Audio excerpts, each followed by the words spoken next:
নমস্কার বন্ধুরা, দেবাশিস কুকিং চ্যানেলে তোমাদের সবাইকে স্বাগত। আজকে আমি তোমাদের ডিম কষা রেসিপি শেয়ার করব।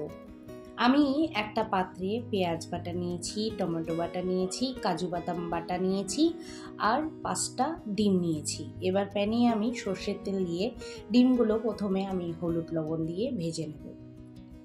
তো এই রেসিপিটা, ডিম কষা রেসিপিটা সবারই জানা, সবারই শেখা। তবে আমি এই ডিম কষা রেসিপিটা কিন্তু একদমই অন্যভাবে বানিয়েছি। এইভাবেই যদি ডিমের কষা রেসিপিটা তোমরা বাড়িতে ট্রাই করো, তাহলে কিন্তু কথা দিচ্ছি হাত চেটেপুটে খাবে।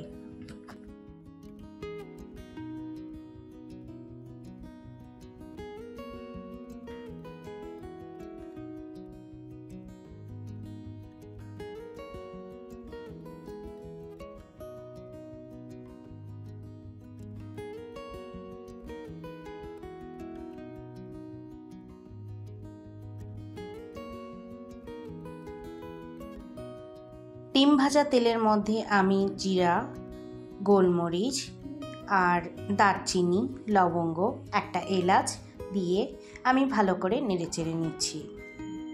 এবার কিছুক্ষণ নাড়ার পরে আমি পেঁয়াজ বাটাটা প্রথমে দিয়ে দেব।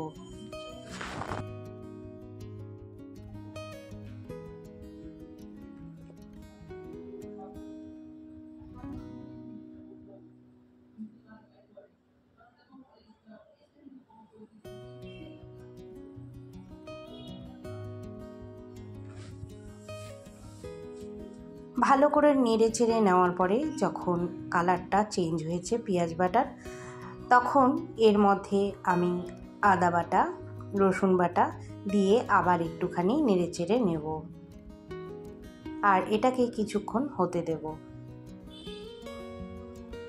কিছুক্ষণ হওয়ার পরে আমি এর মধ্যে টমেটো বাটাটা যে রেখেছিলাম বেটে, সেই বাটাটা আমি এখানে দিয়ে দিলাম আর একটুখানি লবণ দিয়ে দিলাম আন্দাজ মতো। আবার এটাকে ভালো করে আমি কষিয়ে নেব।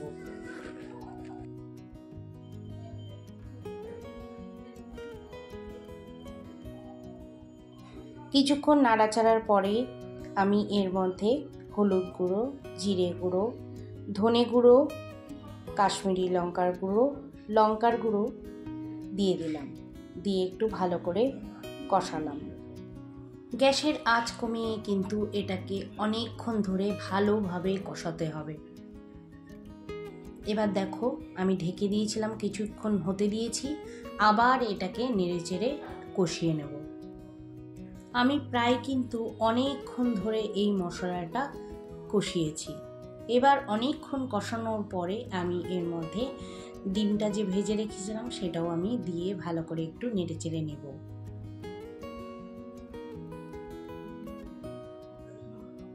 এবার এর মধ্যে আমি জল দিয়ে দিলাম। জলটা আমি আন্দাজ মতোই রাখলাম, যেহেতু আমি এটা ডিম কষা বানাচ্ছি, তার জন্য বেশি কিন্তু জল দেব না। এবার এর মধ্যে আমি কাজু বাদাম বাটাটা দিয়ে দিলাম, দিয়ে একটুখানি নেড়েচেড়ে নেব। ভালো করে একটুখানি ফুটে আসলে আমি এর মধ্যে গরম মশলা দিয়ে দেব। গরম মশলা দেওয়ার পরে আমি একটুখানি নেড়েচেড়ে নেব আর আবার এটাকে ভালো করে কষাবো।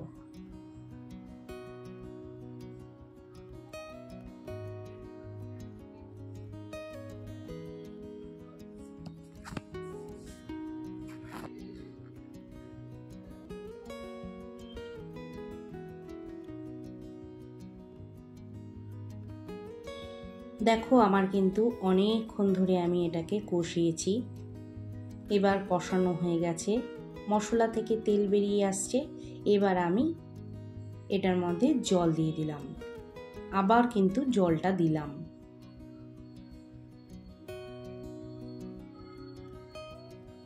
এবার কিন্তু আমার এটা লাস্ট প্রসিজার। এবার কিছুক্ষণ হওয়ার জন্য আমি ঢেকে দিলাম, ঢাকনাটা উঠিয়ে নিলাম, দেখলাম আমি ফুটছে ডিমটা। তো আবার এটাকে কিছুক্ষণ নেড়েচেড়ে হতে দেব। এবার ফাইনালি কিন্তু আমার ডিম কষা রেসিপিটা হয়ে গেছে।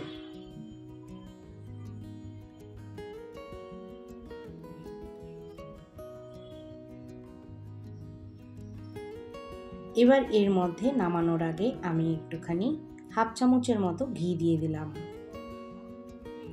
ঘিটা কিন্তু অপশনাল, চাইলে তোমরা নাও দিতে পারো, তবে দিলে পরে স্বাদটা একটু ভালো হয়। এবার আমি রেসিপিটা একটা পাত্রে নামিয়ে দেব। তো আশা করি বন্ধুরা রেসিপিটা তোমাদের ভালো লেগেছে। যদি ভালো লেগে থাকে লাইক শেয়ার করো। বাই।